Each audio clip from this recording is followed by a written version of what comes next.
Alhamdulillah, Alhamdulillah, nahmaduhu wa nasta'inuhu wa nastaghfiruhu wa nu'minu bihi wa natawakkalu alayhi wa na'udzu billahi min shururi anfusina wa min sayyiati a'malina man yahdihillahu fala mudilla lahu wa man yudlilhu fala hadiya lahu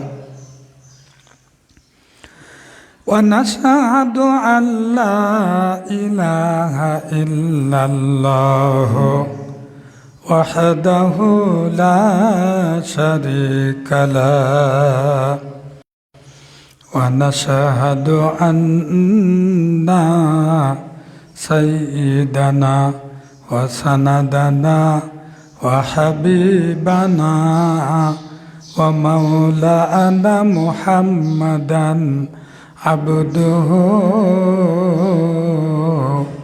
wa rasuluh alladzi arsala rasulahu bil huda wa dinil haqqi liyudhhirahu ala ad-dini kulli walau karihal musyrikun.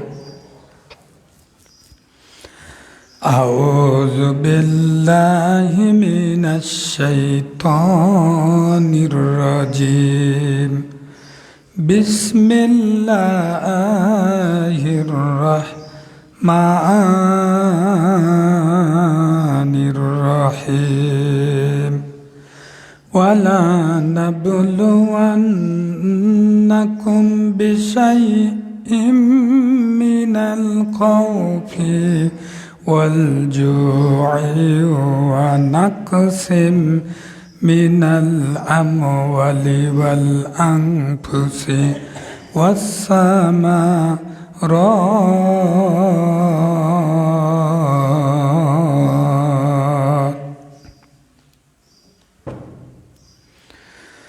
allazina idza asabatum musibah qalu inna lillahi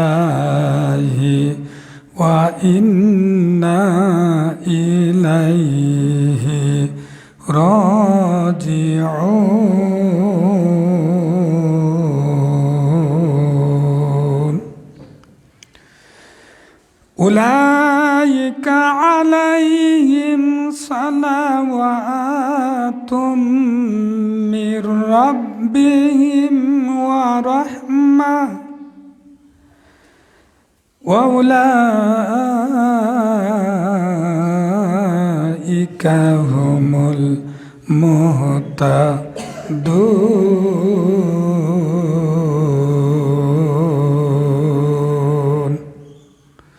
Sadaqallahul azim. An Anas radhiyallahu ta'ala anhu qala qala Rasulullah sallallahu alaihi wasallam la yu'minu ahadukum hatta kuna habba ilaihi min waladihi wa walidihi wan nasi ajma'in.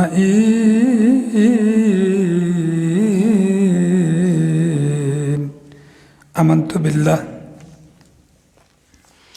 সমস্ত প্রশংসা সমস্ত তারিফ আল্লাহ সুবহানাহু ওয়া তাআলার জন্য, যে মহান আল্লাহ রাব্বুল আলামিনের অশেষ মেহেরবানিতে অশেষ অনুকম্পায় আমরা একটি সপ্তাহ পর জুমা মসজিদে হাজির হয়ে কোরআনে কারিম হাদিস থেকে কিছু শুনবার, জানবার, বুঝবার, আমল করবার তৌফিক পেয়েছি।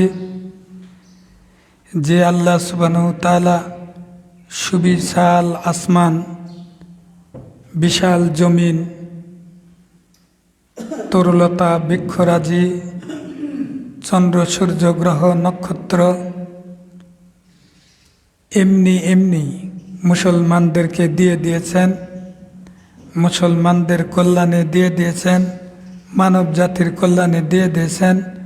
ওই আল্লাহ সুবহানাহু তাআলার দরবারে প্রাণ খোলা, দিল খোলা আমরা সবাই শুকরিয়া জ্ঞাপন করছি।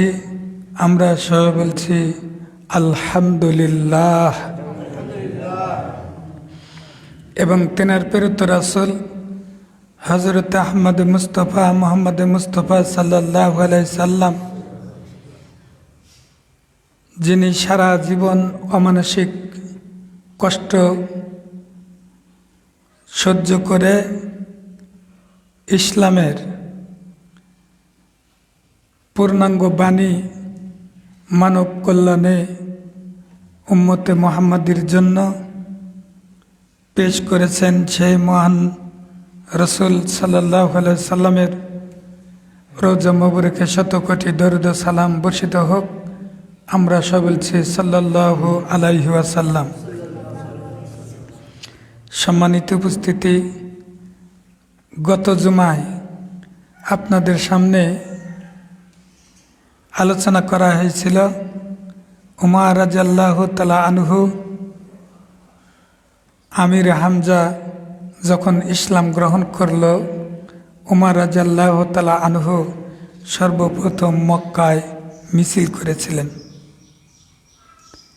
শত বিপত্তির মধ্যে আল্লাহ রাসূল সাল্লাল্লাহু আলাইহি সাল্লামকে তার আপন চাচা আবু তালেব আগলে রাখতেন। শত বিপদ মুসিবতে বিবি খাদিজা আল্লাহ রাসূল সাল্লাল্লাহু আলাইহি সাল্লামকে আগলে রাখতেন। তার বিশাল সম্পদ, গোটা আরবের সমস্ত ধনশালী ব্যক্তি, ব্যবসায়িক, বিজনেস ম্যাগনেট, যারা বিশাল অর্থ সম্পদের মালিক ছিল, গোটা মক্কার সমস্ত সম্পদ এক জায়গায় করলে যা হবে, খাদিজা রাদিয়াল্লাহু তাআলা আনহার সম্পদ তার চাইতেও বেশি ছিল। সুবহানাল্লাহ।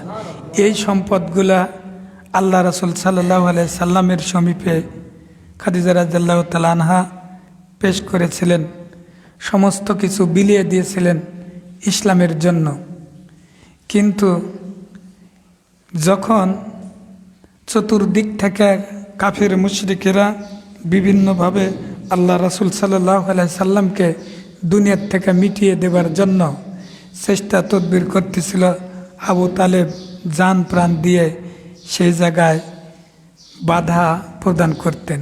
কিন্তু মা খাদিজা যখন দুনিয়ার থেকে বিদায় নিয়ে চলে গেলেন, আবু তালেব যখন দুনিয়ার থেকে বিদায় নিয়ে চলে গেল, আল্লাহ রাসূল সাল্লাল্লাহু আলাইহি সাল্লামকে সাপোর্ট দেওয়ার মতো আর কেউ যখন থাকলো না, তখন আবু জেহেল, আবু লাহাব, সাইবা, উতবা, মুগিরা বিভিন্নভাবে আল্লাহ রাসূল সাল্লাল্লাহু আলাইহি সাল্লামকে জুলুম, অত্যাচার, নির্যাতন করত। একদা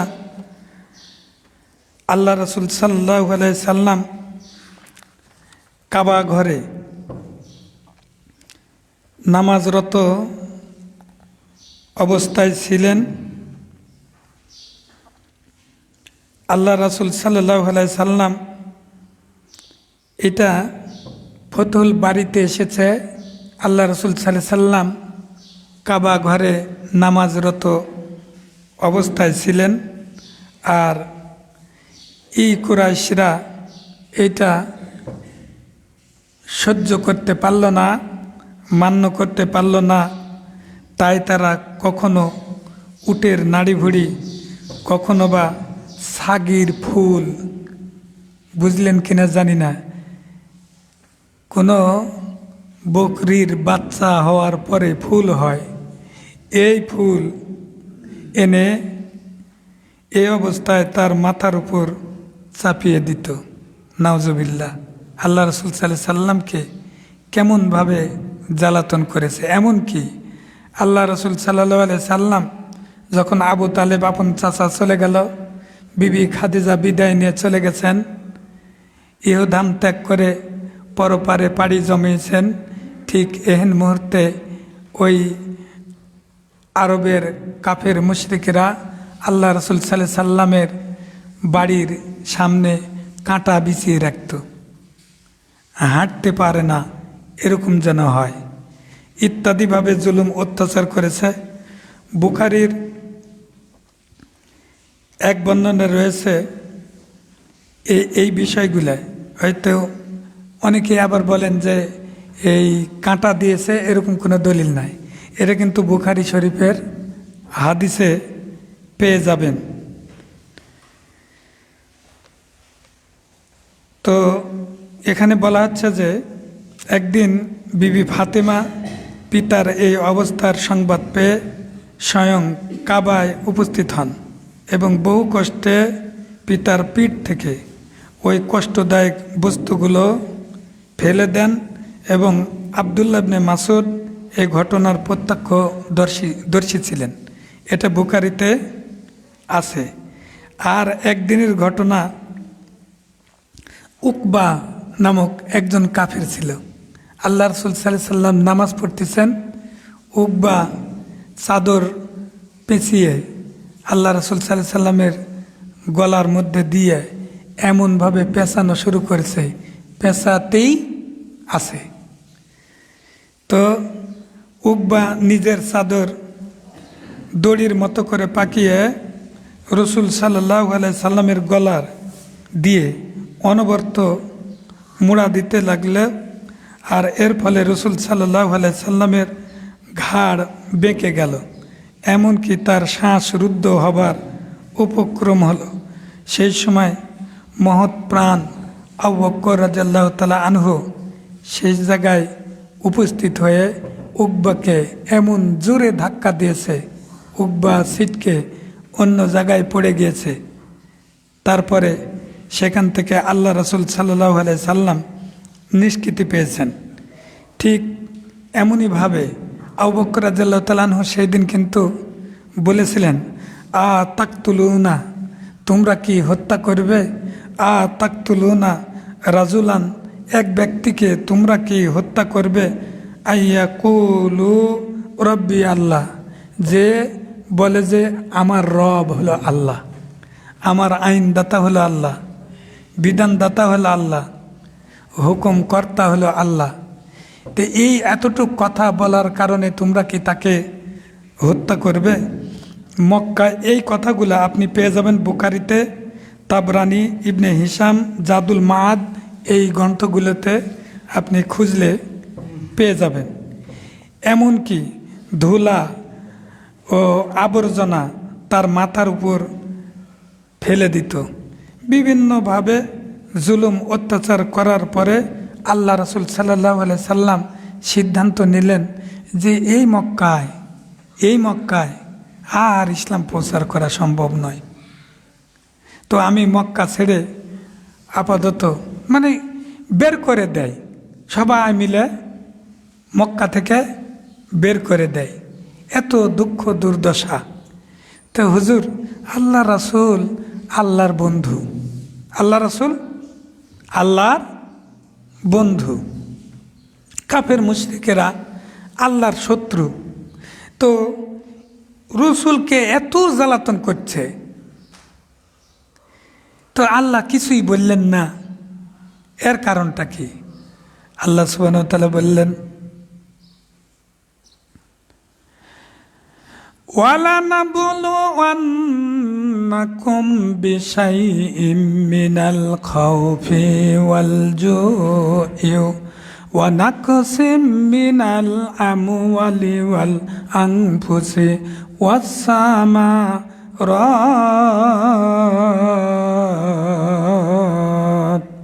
আল্লাহ বলছেন, ওয়ালানাবলুওয়ান্নাকুম বিশাইইম মিনাল খাওফে, আমি পরীক্ষা করিব আমার বান্দা দিওকে, যারাই বলবে যে আমরা পাকা মুসলমান, পাকা ইমানদার, আমরা আল্লাহওয়ালা লোক। আল্লাহ পাক রাব্বুল আলামিন বলছেন আমি তাদেরকে পরীক্ষা করিব কিছুটা ভয়, বিপদ, অনাহার, ফলশস্যের ক্ষতি দ্বারা। এ অবস্থায় যারা ধৈর্য অবলম্বন করবে, ও রাসূল তাদেরকে সুসংবাদ শুনিয়ে দিন, এই লোকগুলা হচ্ছে হেদায়েত প্রাপ্ত। যত বিপদ মুসিবত বালা মুসিবত আল্লাহ পাক রাব্বুল আলামিন মুমিন বান্দাদেরকে পরীক্ষা করে থাকেন। আপনারা যদি আপনাদের উপর কোনো বিপদ বালা মুসিবত এসে যায়, তখন আরেকজন বলে ওই ব্যক্তি আল্লাহকে ভুলে গেছে, এই করেছে ওই করেছে ইত্যাদি, টুপিওয়ালা দাড়িওয়ালা পাঞ্জাবিওয়ালা হইলেও কি হবে, তার কোনো ইমান নাই। আর আমরা নামাজ না পড়লেও কি হবে, আমাদের ইমান আছে। আর ওর উপর এত বালা মুসিবত, ক্যান্সার হলে ওই ব্যক্তি জান্নাতি, সুবহানাল্লাহ। আর আমরা তাকে বিভিন্নভাবে কটুক্তিমূলক কথাবার্তা বলি যে আল্লাহ তার উপর নারাজ হয়ে এরকম আজব গজব দিচ্ছে। পাশাপাশি কাফের মুশরিকদেরকেও আজাব গজব দিয়ে থাকেন যারা সীমালঙ্ঘন করেন। যেমন নমরুদ সীমালঙ্ঘন করেছিল। নমরুদ দুনিয়া থেকে বিদায় নিয়েছে জুতার বাড়ি খেয়ে। ফেরাউন সীমালঙ্ঘন করেছিল। আল্লাহ পাক রাব্বুল আলামিন বলেন আমি ফেরাউনকে নীল নদের মধ্যে ডুবায়া মেরেছি। আল্লাহ বলছেন ওয়া আগরাকনা আলি ফিরআউনা ওয়া আনতুম তানজুরুন। আমি আল্লাহ রাব্বুল আলামিন ফেরাউনকে ডুবায়া মেরেছিলাম, তোমরা দেখেছিলে। যারা সীমা লঙ্ঘন করবে, সীমা লঙ্ঘনকারীদেরকে আল্লাহ বারবার শাস্তি দিয়েছেন। আর তাদেরকে মিসকিন বানাবেন সীমালঙ্ঘন যারা করবে। আল্লাহ রাব্বুল আলামিন বলেন ওয়াজরিবাত আলাইহিমুজ জিল্লাতু ওয়া মাসকানাতু ওয়া বাউ বিগাযাবিন মিনাল্লাহ। আল্লাহ বলছেন যে জুরিবাত আলাইহিমুজ জিল্লাতু, তাদেরকে আমি অপমানিত লাঞ্ছিত করব। ওয়া মাসকানাতু, মিসকিন বানাবো। ওয়া গাযাবু মিনাল্লাহ, আল্লাহর গজব তাদের মধ্যে দিয়ে দেব। তো গাযাবু মিনাল্লাহ যালিকা বিআন্নাহুম কানু ইয়াকফুরুনা বিআয়াতিল্লাহ ওয়া ইয়াকতুলুনা নাবিয়িনা বিগাইরি হাক্কি। আল্লাহ বলছেন যারা আমার কোরআনে কারিমের আয়াতকে অস্বীকার করবে, ওয়া ইয়াকতুলুনা নাবিয়িনা, নবীদেরকে যারা হত্যা করবে, আলেম উলামাদেরকে যারা হত্যা করবে, দুনিয়াতে তাদেরকে আমি আল্লাহ রাব্বুল আলামিন 3টা পুরস্কার দেব। 1 নাম্বার পুরস্কার, তাদেরকে লাঞ্ছিত অপমানিত পদদলিত করব। যতই ক্ষমতাধর নমরুদ হোক না কেন, ক্ষমতাধর ফেরাউন হোক না কেন, নিজেকে আল্লাহ দাবি করুক না কেন, আমি আল্লাহ রাব্বুল আলামিন 3টা পুরস্কার। 1 নাম্বার অপমানিত লাঞ্ছিত করব। 2 নাম্বার মিসকিন বানাবো, কোনো অর্থ সম্পদ ওদের থাকবে না। আর 3 নাম্বার গাযাবু মিনাল্লাহ, আল্লাহর গজব তাদের উপর দেব। জালিকা বিআন্নাহুম কানু ইয়াকফুরুনা বিআয়াতিল্লাহ ওয়া ইয়াকতুলুনা নাবিয়িনা বিগাইরি হাক্কি জালিকা বিমা আসাউ ওয়া কানু ইয়াতাদুন বিমা কানু ইয়াতাদুন। 1 নাম্বার আয়াতকে অস্বীকার করেছিল, 2 নাম্বার নবীদেরকে আলেম উলামাদেরকে হত্যা করেছিল, 3 নাম্বার ইয়াতাদুন সীমা লঙ্ঘন করেছিল। সীমা লঙ্ঘন বুঝেন কিনা জানি না।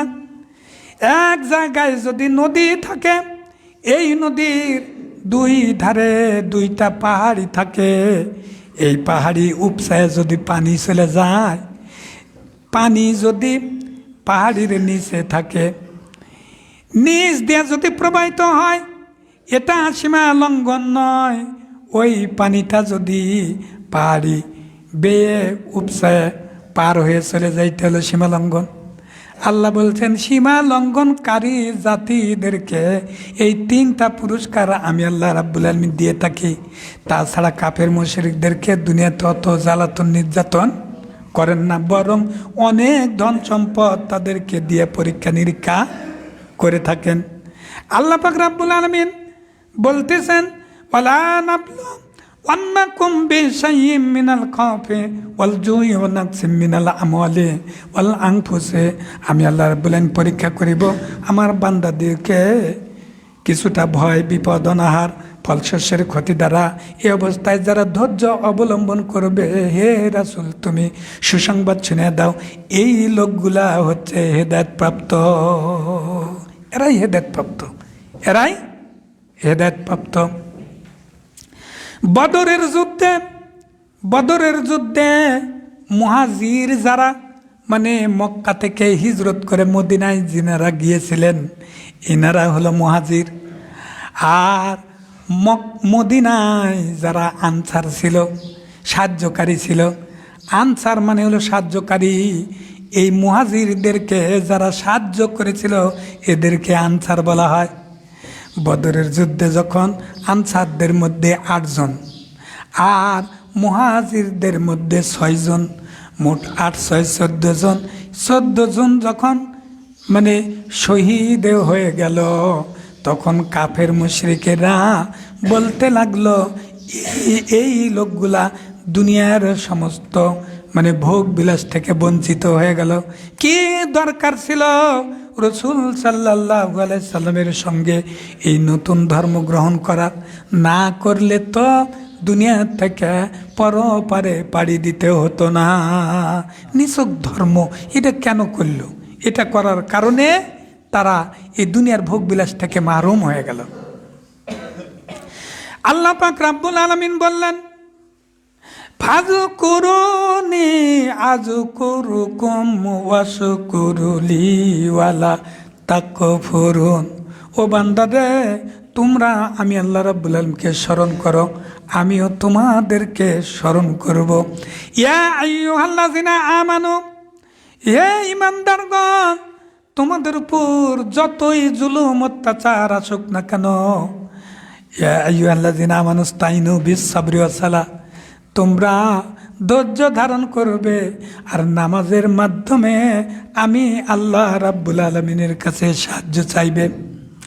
আর একটা কথা শুনে রাখো, ওয়ালা তাকুলু লিমান ইউকতালু ফি সাবিলিল্লাহি আমওয়াত বাল আহইয়াউ ওয়ালাকিন লা তাশউরুন।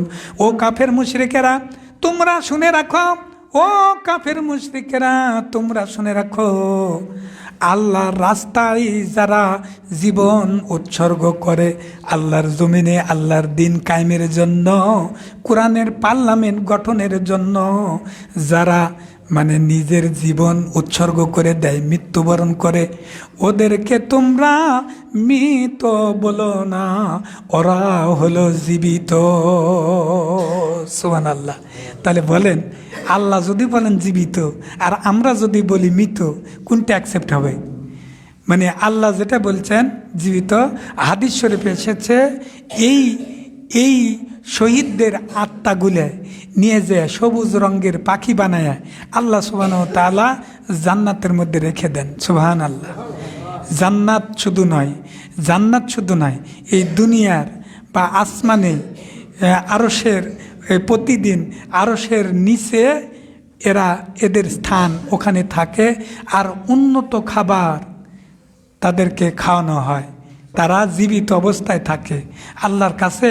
এরাও আল্লাহ সুবহানাহু ওয়া তাআলা এদেরকে বলেন যে তোমাদের কোনো চাওয়া পাওয়া আছে? আমি যা কিছু দিয়েছি তোমরা কি আর কিছু চাইবে? তো ওরা বলে যে আল্লাহ আমাদের আর কোনো চাওয়া পাওয়া নেই, তবে একটা চাওয়া আছে যে আল্লাহ আমাদেরকে আবার দুনিয়ায় পাঠা দেন, আমরা এই পথে আবার শহীদ হয়ে এই জায়গায় আসব। এত নিয়ামত সুবহানাল্লাহ। আল্লাহ সুবহানাহু ওয়া তাআলা এদেরকে মৃত বলতে নিষেধ করেছেন। যাই হোক, আমি এত দূর পর্যন্ত যাওয়ার পেছনে কারণ আল্লাহ রাসূলের উপর জুলুম অত্যাচার নির্যাতন হতেই ছিল। আল্লাহ রাসূল সাল্লাল্লাহু আলাইহি ওয়াসাল্লাম চিন্তা করলেন এই মক্কায় আর ইসলাম প্রচার করে লাভ হবে না। আমার নানার বাড়ি আছে, নানার বাড়ি হলো তাইফে। তাইফের দিকে আল্লাহ রাসূল সাল্লাল্লাহু আলাইহি সাল্লাম রওনা হলেন। তাইফ হলো মক্কা মুআজ্জামা থেকে পূর্ব এবং উত্তর কর্নারে। পূর্ব, বিশেষ করে পূর্ব দিকে, কিন্তু স্লাইড একটু উত্তরে। 60 থেকে 70 কিলোমিটার নয়, 70 মাইল দূরে অবস্থিত তাইফ নগর। এই তাইফে আল্লাহ রাসূল সাল্লাল্লাহু আলাইহি সাল্লাম যায়েদকে সঙ্গে নিয়ে তাইফে চলে গেলেন। এই তাইফে 2টা গোত্র ছিল। প্রথম যেই গোত্রের সঙ্গে দেখা হলো, এই গোত্রের নাম হলো বনি সাকিব, আর 2 নম্বর গোত্র হলো হাওয়াজিন গোত্র। আল্লাহ রাসূল সাল্লাল্লাহু আলাইহি সাল্লাম চিন্তা করলেন, তায়েফ হলো সুজলা সফলা শস্য শ্যামলা শান্তির নগর, এত সুন্দর নগর আর আমি জানি না। তবে আমি পড়েছি তায়েফে মেওয়া পাওয়া যায়। মেওয়াটা কি? তো এই যিনারা আরবে, সৌদি আরবে থাকেন, ওনাদেরকে জিজ্ঞেস করলে হয়তো পাওয়া যেতে পারে। আঙ্গুর আলাদাভাবেই লেখা আছে, আঙ্গুর, খেজুর। তো যাই হোক, ওখানে মেওয়া পাওয়া যায়। শ্রেষ্ঠ জায়গা। এই জায়গায় গিয়ে আল্লাহ রাসূল মনে মনে ধারণা করলেন যে সাধারণের কাছে ইসলাম প্রচার করে লাভ হবে না। বড় বড় রাঘব বোয়াল যারা, যেমন আল্লাহ পাক রাব্বুল আলামিন মূসা আলাইহিস সালামকে সর্বপ্রথম বললেন যে ইযহাব ইলা ফিরাউন, তুমি ফেরাউনের কাছে দাওয়াত দাও। সাধারণের কাছে দাওয়াত দিয়ে লাভ হবে না, তুমি প্রথমে ফেরাউনের কাছে দাওয়াত দাও। ফেরাউন যদি মেনে নেয় সবাই মেনে নিবে, সাধারণ কাছে নয়। নমরুদের কাছে ইব্রাহিম আলাইহিস সালামকে পাঠিয়ে দিলেন।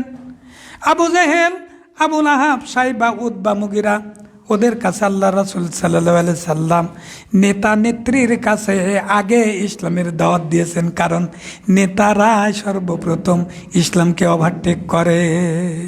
নেতারা ইসলাম মানতে চায় না। তা বলে বাংলাদেশি নেতার কথা বলিনি, আমি বলতেছি ওই সৌদি আরবের কথা, মিশরের কথা, আরব আমিরাতের কথা। বড় বড় নেতা যারা নিজেকে আল্লাহ বলে দাবি করত, হ্যাঁ, আমি আল্লাহ, তোমাদের আর কোনো আল্লাহ নাই, এমন কোনো শক্তি নাই আমাদেরকে পরাজিত করতে পারে, এরকম আল্লাহ সেজে যায়। নেতারা বিশেষ করে আল্লাহ রাসূলকে, গ্রন্থকে অত মেনে নিতে চায় না। গরিব দুঃখীদের মাঝে কোরআন বেশি প্রাধান্য পায়। আল্লাহ পাক রাব্বুল আলামিন রাসূল তখন চিন্তা করলেন, নেতাদেরকে যদি আমি এই দাওয়াতটা পৌঁছিয়ে দিতে পারি তাহলে সাধারণ মানুষ অবশ্যই তা গ্রহণ করবে। নেতার কাছে গিয়া যখন এই আরবের বিভিন্ন দিক আলোচনা করলেন, বিভিন্ন আর একটি কথা, এই যে তায়েফে আল্লাহ রাসূল সাল্লাল্লাহু আলাইহি সাল্লাম গেলেন, তায়েফ সম্পর্কে আর একটা কথা না বললেই নয়। সেটা হলো তায়েফে আঙ্গুর পাওয়া যায়, বেদেনা পাওয়া যায়, প্রভৃতি সুস্বাদু মেওয়া মেওয়া মেওয়া মেওয়া জগতে চিরপ্রসিদ্ধ। আরবরা একে স্বর্গ ব্যস্ত থেকে বিচ্ছিত ভূখণ্ড বলে মনে করে থাকে। আরবেরা বলতো এটা মনে হয় বেহেশত থেকে, স্বর্গ থেকে, এই জায়গাটা স্বর্গ থেকে এসেছে, এরকম মনে করত।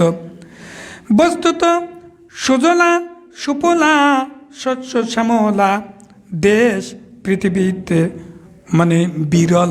তারপরে যারা বিশ্ব ভ্রমণ করে থাকেন, বিশ্ব পর্যটক, এই পর্যটকেরা বিশ্ব ভ্রমণ করার পরে গোটা পৃথিবী ভ্রমণ করার পরে ওনারা কিন্তু বলেছেন বিশ্বের মধ্যে শান্তি প্রিয় নাতিশীতোষ্ণ এবং সুজলা সুফলা শস্য শ্যামলা যদি কোনো দেশ থেকে থাকে সেই দেশের নাম আর কোনো দেশ নয়, সেটার নাম হলো বাংলাদেশ। সুবহানাল্লাহ। বাংলাদেশও কিন্তু অত্যন্ত শান্তিপ্রিয় একটি দেশ। এই দেশের লোকেরা মানে ধর্ম প্রিয় হয়। আর পাশাপাশি শুধু সাধারণ মানুষের দোষ দিলে হবে না, বিশেষ করে দোষ বেশি আলেম ওলামাদের। কারণ এক আলেম আর এক আলেমের সাথে কোনো মিল নাই। সাধারণ মানুষেরাও বিপদগামী, আলেম ওলামারা ডাকলে সেদিকে যায়, কিন্তু আলেম ওলামারাই এক হতে পারে না। কোরআনে কারিমের মধ্যে 3 নম্বর সূরা আল ইমরান আয়াত নাম্বার 103 আল্লাহ সুবহানাহু ওয়া তাআলা বললেন, ওয়া তাসিমু বিহাবলিল্লাহি জামিয়া, সবাই মিলে তোমরা এক হয়ে যাও। আর আমরা ওয়ালা তাফাররাকু, আর দলে দলে বিভক্ত হয়েও না। এই মসজিদের মধ্যে যদি দেখা যায় একজনেরও মত একজনের সাথে মিলবে না, সবাই আমরা পৃথক পৃথক, সবাই আমরা পৃথক পৃথক, সবাই আমরা পৃথক পৃথক। এই জন্যেই সমস্যা। মুসলমান তো তারাই যারা এক হবে, তাদের নেতা একজন হবে, কোরআনের পার্লামেন্ট হবে। কিন্তু আমরা সবাই দলে দলে যার যার মতো ওইভাবে চলতে থাকি। ঠিক অনুরূপ সুজলা সুফলা শস্য শ্যামলা তায়েফ নগরী ছিল। যখনই এই তায়েফের নেতা নেত্রীদের কাছে আল্লাহ রাসূল সাল্লাল্লাহু আলাইহি ওয়াসাল্লাম দাওয়াত দিয়ে দিলেন, তারা কিন্তু মানে দেব মন্দির কাবা, ওই কাবায় তারা মানে পূজা অর্চনা করত। ঠিক অনুরূপভাবে তারা এই ঠাকুরের পূজা করত। তাদের দেশে ঠাকুরানির মানে মূর্তি বানাইয়া পূজা অর্চনা করত। তারা যখনই আল্লাহ রাসূল সাল্লাল্লাহু আলাইহি ওয়াসাল্লাম দাওয়াত দিলেন, তখন বলছে, তুমি কি কাবার চাদর ছিঁড়তে এই জায়গায় এসেছ? দূর হয়ে যাও। ওই নেতা নেত্রীরা সাধারণ লোকদেরকে, পাগল ছাগল যারা সাধারণ, তারপরে এই ছেলে মেয়েরা, এদেরকে লেলিয়ে দিল যে তোমরা পাথরের পর পাথর মারতে থাকবে। আল্লাহ রাসূল সাল্লাল্লাহু আলাইহি ওয়াসাল্লামকে রাস্তা দিয়ে হেঁটে যায়, রাস্তার দুই পাশে লোকজন থাকে আর পাথর মারতে থাকে। যেখানে পাথর মারে সেখান থেকে রক্ত ঝরঝর করে পড়তে থাকে। গোটা গাও তারা রক্তাক্ত করে ফেললো। যখন বেহুশ হয়ে আল্লাহ রাসূল সাল্লাল্লাহু আলাইহি ওয়াসাল্লাম পড়ে যায়, তখন তারা একটু থামে, নিবৃত হয়। আবার উঠে যখন ওই তায়েফ থেকে আসতে শুরু করে, মানে চলে আসবে, তারপরেও তারা ছাড়ে না, পাথরের পর পাথর মারতে থাকে। এরকম জুলুম অত্যাচার আল্লাহ রাসূল সাল্লাল্লাহু আলাইহি ওয়াসাল্লামের উপর ওই কাফের মুশরিকেরা করেছেন। যাই হোক, সময় শেষ। তো এখনও যারা ইসলাম প্রিয় তাদের উপর মানে আমরা জুলুম অত্যাচার করি না, তাই না? করি কি? তাদের উপরও করি। যারা কোরআন মানতে বলে, হাদিস মানতে বলে, কোরআন মাফিক জীবন পরিচালনা করতে পারে, তাদেরকে বিভিন্নভাবে চক্রান্ত করে আমরা কোরআন মানি, হাদিস মানি ইত্যাদি বলে বেড়াই। কিন্তু যারা এইগুলা মানতে বলে সঠিকভাবে, তাদেরকে হত্যা করি আমরা। তো যাই হোক, এরকম সীমা লঙ্ঘন করলে আল্লাহ সুবহানাহু ওয়া তাআলা শাস্তির পর শাস্তি দিবেন। আমরা আল্লাহমুখী হই, কোরআনমুখী হই, হাদিসমুখী হই, আলেম ওলামামুখী হই, দিনদার হওয়ার চেষ্টা করি। কবরের প্রিপারেশান আমরা সবাই নিতে পারি, আল্লাহুম্মা আমিন। পাশাপাশি দোয়া করি আমরা সবাই যেন কাবার মেহমান হতে পারি। আল্লাহ সুবহানাহু ওয়া তাআলা একটা আত্মাকেও যেন ছিনিয়ে না নেন যতদিন না আমরা কাবায় গিয়ে হজ ব্রত পালন মানে না করি। আল্লাহুম্মা আমিন। বারাকাল্লাহু লানা ওয়া লাকুম ফিল কুরআনিল আযীম ওয়া নাফা'তুকুম বিযিকরিল হাকীম ইন্নাহু তাআলা জামিউল